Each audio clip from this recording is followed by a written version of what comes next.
আজকে আমাদের চট্টগ্রামে একটা কথা এসেছে, ওদের ফতোয়ার জন্য আর মাদ্রাসায় যেতে হবে না। তো আমি জিজ্ঞেস করলাম কেন? ওদের ফতোয়া তো আপনাদের এই পার্লামেন্টে দেওয়া হয়।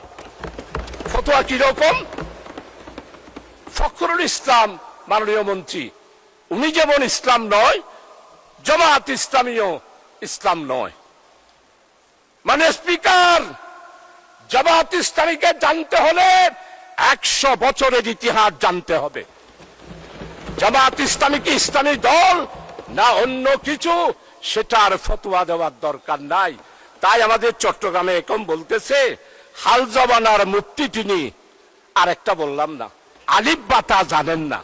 মানে স্পিকার, আমরা ফতোয়ার জন্য আর হাটহাজারে যাব না, ফতোয়ার জন্য পটিয়াও যাব না, ফতোয়ার জন্য লালবাগেও যাব না।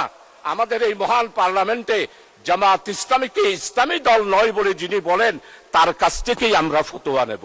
মানে স্পিকার, জামাত ইসলামের ইতিহাস, গণতান্ত্রিক আন্দোলনের ইতিহাস, জামাত ইসলামের ইতিহাস, ইসলামের উপরে যখন এই আঘাত এসেছে, জামাত ইসলামী বজ্রকণ্ঠে রাজপথে প্রতিবাদ করেছে, সারা বিশ্বে স্বীকৃতি দিয়েছে। জামাত ইসলামী হলো ইসলাম রক্ষার জন্য একটি মাত্র বাংলাদেশে, অন্যান্য ইসলামী দলের মতো নয়।